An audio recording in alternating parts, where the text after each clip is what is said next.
Doctor Mohammad ज़हीम Khan इस वक्त हमारे साथ हैं गवर्नमेंट मेडिकल कॉलेज राजौरी में HOD chest and tuberculosis department. 10 दिन पहले आपने हमारा एक इंटरव्यू इनके साथ देखा जिसमें इन्होंने बताया था कि गवर्नमेंट मेडिकल कॉलेज राजौरी में उन मरीज़ों की तादाद एकाएक बढ़ना शुरू हो गई है जो कि सांस की बीमारी या सांस से जुड़ी हुई तकलीफ़ें लेकर पहुंच रहे हैं और उसकी वजह थी सूखी ठंड का मौसम। वो इंटरव्यू हुए 15 दिन गुजर गए या हम कहेंगे 10 दिन या 12 दिन गुजरे और तब से आज तक भी बारिश नहीं हुई है। तो कुल मिलाकर 2 और 2.5 महीने हो चुके हैं, राजौरी में बारिश का नाम तक नहीं है। अब हालत कुछ ऐसी हो चुकी है कि जो गवर्नमेंट मेडिकल कॉलेज राजौरी में सिर्फ मरीजों की तादाद बढ़ी थी लेकिन उसे इतना सीरियस नहीं माना जा रहा था क्योंकि मरीजों के अंदर बीमारी कम थी। अब आहिस्ता आहिस्ता वक्त गुजरने के साथ बीमारी बढ़ती जा रही है और अब डॉक्टर साहब बताते हैं कि कुछ सीवियर निमोनिया के पेशेंट्स भी आन पहुंचे हैं और कुछ ऐसे पेशेंट जिनके अंदर निमोनिया से पानी इकट्ठा हुआ फिर पस तक बन गई। तो कुल मिलाकर अभी भी सूखी ठंड की वजह से हालात ज्यों के त्यों हैं, इंसानी ज़िंदगी दिन ब दिन और मुतासिर होती जा रही है। और डॉक्टर साहब ये साफ मानते हैं कि अब वो वक्त आ चुका है कि हर एक शख्स को हर ज़रूरी एहतियात बरतनी ही होगी जब तक कि ये माहौल ठीक होता, जो बारिश है वो वापस हमारे इस इलाके में दस्तक देती, तब तक लोगों को हर ज़रूरी एहतियात बरतनी होगी ताकि कहीं ये बीमारियां और अरूज पर ना पहुँचे। के प्रिकॉशन ज़्यादा लेने का वक्त आ गया हुआ है।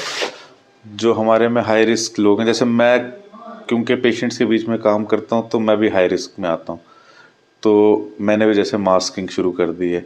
तो आपके जो बड़े बुज़ुर्ग हैं, बीमार हैं, उनको आप मास्किंग शुरू कर दें तो, और साथ में जो घर में कोई बच्चे वगैरह कोई बीमार होते हैं तो वो ना जाएं बड़े बुज़ुर्गों के साथ। और ना सिर्फ हमारे जो केसेस बढ़ रहे हैं, इवन बच्चों में भी हमारे बहुत ज़्यादा केसेस आ रहे हैं और बड़ों में भी केसेस जो हैं नमूनिया के केसेस बढ़ रहे हैं। और सिर्फ नमूनिया के सिंपल केसेस नहीं आ रहे, कॉम्प्लिकेटेड केसेस आ रहे हैं। मतलब कॉम्प्लिकेटेड केसेस का क्या मतलब होता है कि नमूनिया में पेशेंट को पानी पड़ा है तो उस पानी में इन्फेक्शन होकर पस पड़ जाना, उसके केसेस बहुत ज़्यादा बढ़ रहे हैं। तो क्योंकि ड्राई स्पेल चलने की वजह से जो इन्फेक्शियस डिजीज़ जो है ये काफ़ी ज़्यादा जो है इंक्रीज़ हुई, ना सिर्फ हमारे में हुई। श्रीनगर से रिपोर्ट्स, सीडी हॉस्पिटल श्रीनगर से मैं अखबार में पढ़ रहा था कि उन्होंने भी ये दिया है कि वहाँ भी 2 फोल्ड्स जो है नमूनिया के केसेस में इंक्रीज़ हो गया हुआ है। तो हमारे पूरी स्टेट में इनके ड्राई स्पेल चल रहा है तो हर जगह जो केसेस जो हैं ये इंक्रीज़ हो गए और अब जो है नमूनिया के केसेस भी जो हैं अपवर्ड ट्रेंड पे हैं। एम्पाइमा के केसेस यानी पस पड़ जाना छाती में, वो केसेस भी बढ़ रहे हैं।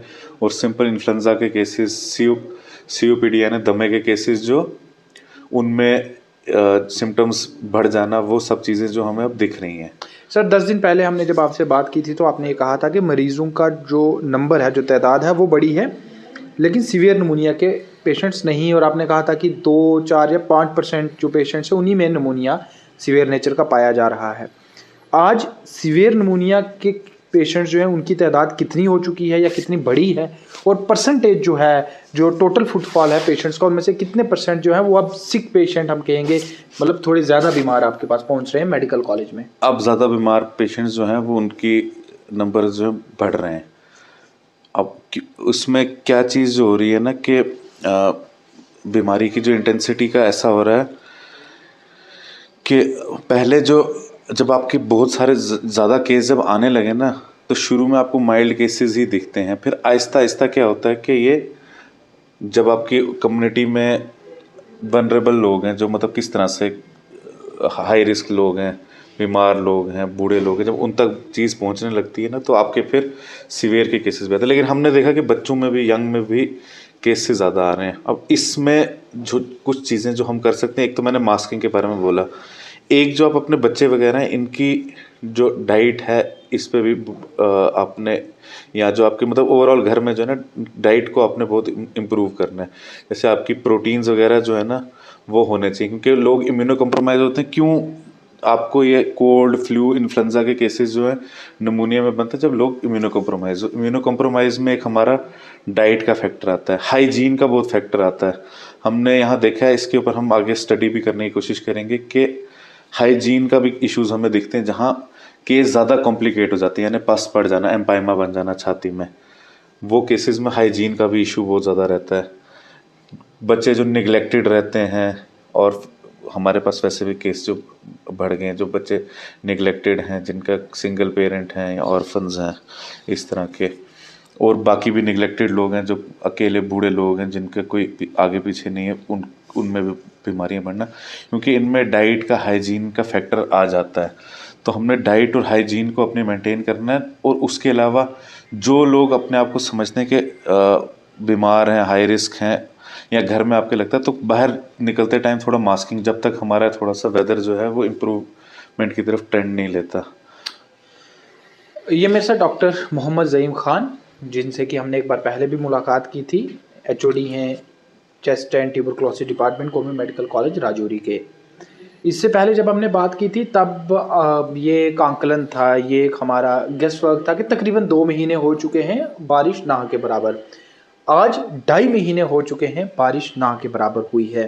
हालात दिन ब दिन बदतर बनते जा रहे हैं। आलूदगी, माहौलियाती जो पूरा निज़ाम है, इन्वायरमेंटल सिचुएशन, एटमॉस्फेरिक सिचुएशन है, वो तो बदतर हुई है, लेकिन सबसे बड़ा नुकसान इंसानी ज़िंदगी पे हो रहा है।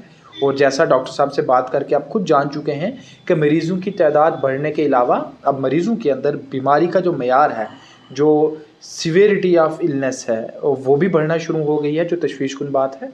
और इस पे सभी लोगों को हर ज़रूरी और हर लिहाज से एहतियात बरतने की ज़रूरत है। शुक्रिया।